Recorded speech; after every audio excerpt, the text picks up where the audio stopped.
તમને અમે જે કહીએ છીએ મૌખિક જે કહીએ છીએ તમને એવું લાગતું હોય કે આ એક મૌખિક વાત છે ને આ તો કઈ એમને એમ વાત છે, એવું નથી. તમે જુઓ બધા ગ્રંથ શાસ્ત્રો છે તો આપણે સાહેબના પણ ગ્રંથ શાસ્ત્રો છે અને એની અંદર આ કલિયુગની અંદર આ વાત સદગુરુએ ધની ધર્મદાસ સાહેબને આ વાત આપી છે અને એમની વંશ પેઢીને આપી છે. તો આપણે વંશ પેઢીના જ છીએ, સાહેબના જ છીએ, પણ આપણે આ કરવું પડે. જો કરીએ તો બીજા જીવની પણ મુક્તિ થાય, તો પેઢીનામાં આરતી પણ થાય. તમારા આપણી વંશ પેઢીમાં જે કોઈ શરીર છોડીને જતા રહ્યા હોય 84 અને જો તમે એમની મુક્તિ કરવા ચાહતા હો કોઈ થશે, પણ આધા નિરંજનનો હક આપવો પડશે. લખેલો છે નિરંજનનો હક આપવાનો અને આધા શક્તિનો હક આપવાનો. એ 16 પૈસાનો હક તમે આલો અને ચોકા ચલાવવા આરતી કરો તો એ જીવની મુક્તિ થાય. આ સદગુરુનો વચન છે.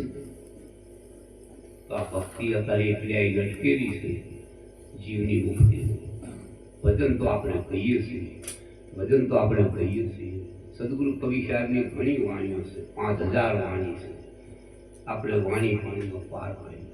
સાહેબ કહે છે કે આભા મંદર હેઠું દીઠ્યું ઉપર દીઠી ધણી, એ પ્રસન્નનો ઉત્તર કરો નહીં તો એક તારા મેળો હેઠા. ગાય ગાય તો કે કાંટા દુખ્યા, ઉજાગરા શીતનો બેઠો. કંઈક સમજો, કોઈ વાત ન સમજો અને એનો અમલ કરો અને એ કાર્ય કરો. એ જે કીધું છે સદગુરુએ વચન કર્યું છે એનું પાલન કરો તો તમારી મુક્તિ થશે, બીજાની પણ મુક્તિ કરી શકે. તમે બચશો, બીજા જીવને બચાવી શકશે. અને આપણું એક જ ધર્મ છે, જીવને બચાવવા. જીવને બચાવવા માટે સદગુરુ સતલોકથી આ ભવસાગરના જંબુદીપમાં આવ્યા છે.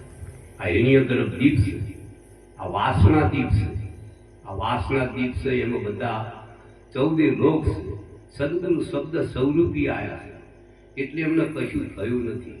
કે બાકી કોઈ તમે જોઈ લો, 3 લોક પૂर्ण है नारी, सब ही अहंकारी, सब ही माया, ब्रह्मा विष्णु आदि त्रिपुरारी, सब ही माया, सब ही नारी, सब ही अहंकारी. કહે કબીર એક સતલોક એક સત્પુરુષ એક કબીર આયા. એક પુરુષ આ ભવસાગરમાં એક જ પુરુષ છે જે શબ્દ સ્વરૂપી અને બીજી બધી માયા છે. નિરંજન માયા છે, એ મનરૂપી માયા છે અને માયાનો વિસ્તાર છે, આ મનનો વિસ્તાર છે. 3 લોકની રચના નિરંજન ભગવાનની છે અને ઉત્પત્તિ પરલો એના હાથમાં છે. એવા અનેક પરલા એ કર્યા જ કરે છે અને આ જીવની ઉત્પત્તિ થાય અને એનો આહાર લેવા છે. એમાંથી જેટલા બચે યુગે યુગે એ બચાવવા માટે સદગુરુ આ ગૌશાળામાં આવે છે અને એ પદ આપણને આપ્યું છે. તમને બેસાડ્યા છે અધિકારી બનાવી. આ તમારી જવાબદારી બને છે.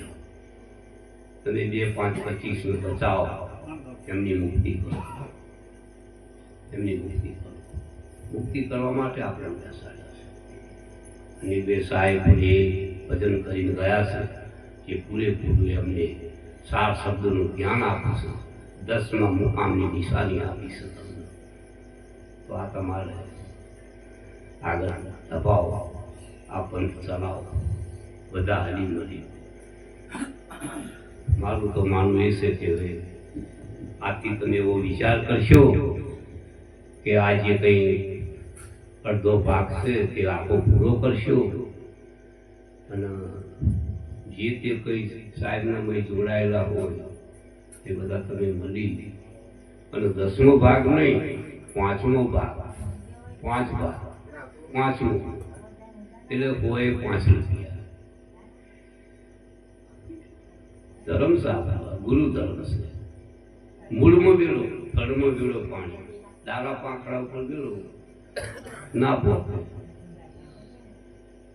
મૂળ કો છીંચ, સાહેબ કહે છે કે મૂળ કો છીંચ, મૂળ કો છીંચ તો ફલ ફૂલ હોય તો દાદા જે વાયુ છે બીજ, તો તમે એમાં પાણી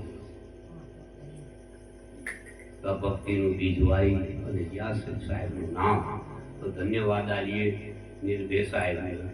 આજે ભજન થઈ રહ્યું છે, ભંડારો પણ થઈ રહ્યો છે, એમનું નામ ક્યારે બંધ છે, તમારા પણ બધાના નામ આમાં આવ્યા છે. તો આટલો તમે જે કંઈ કીધું છે એમાંથી થોડું યાદ રાખજો અને કંઈ કરજો. અને કબીર ટેકરા વાસદ નદી કિનારા છે, ત્યાં આવજો. આપણે બેસી બધા કંઈ સાથે હલીમળી આપણે કંઈ કામ કરીશું અને ભજન પણ કરીશું. બરાબર.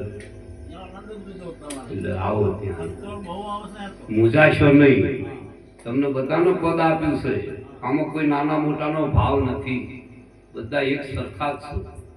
સાહેબના દ્વારમાં બધા એક સરખા છે, કોઈ નાના મોટા એવું નથી. એવું માનીને આપણે અહીંયા આવવાનું છે, તો જ આગળ કામ થાય. પછી બીજું કે જે નિર્ભેદા છે એ કંઈ દિવાન બનાવેલા છે, દિવાનની પદ આપેલું છે, આપણે અહીંથી જ આપેલું છે.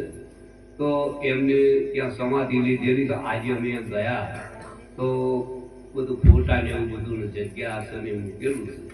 તો બીજું તો કંઈ નહીં, પણ થોડી ઈંટો એવું તેવું લાવીને સારી સમાધિ બનાવજો અને સારું આસન બનાવજો. એ આપણા ગાદીના જ છે અને આપણા અહીંના જ દીવાન છે.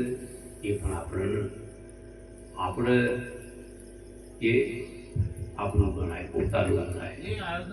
એટલે કરજો, થોડી ઈંટો લાવી આસન પોટલા જેવું કરજો. એટલે દીવાન ગણાય, બે એમના દીવાન હતા. એ ગામનું આપણું દીપક છે, એ પણ કરજો. એટલો એમાં બહુ ખર્ચો ના થાય, થોડો થાય. અને કોઈ મંદિર ત્યાં નહીં બનાવવાનું, પણ દીવાન રૂપી એમને પદ આપેલું છે, ચાદર આપી છે તિલક કરી, તો આપણે થોડુંક બનાવવાનું, એનો ફોટો રાખવાનો.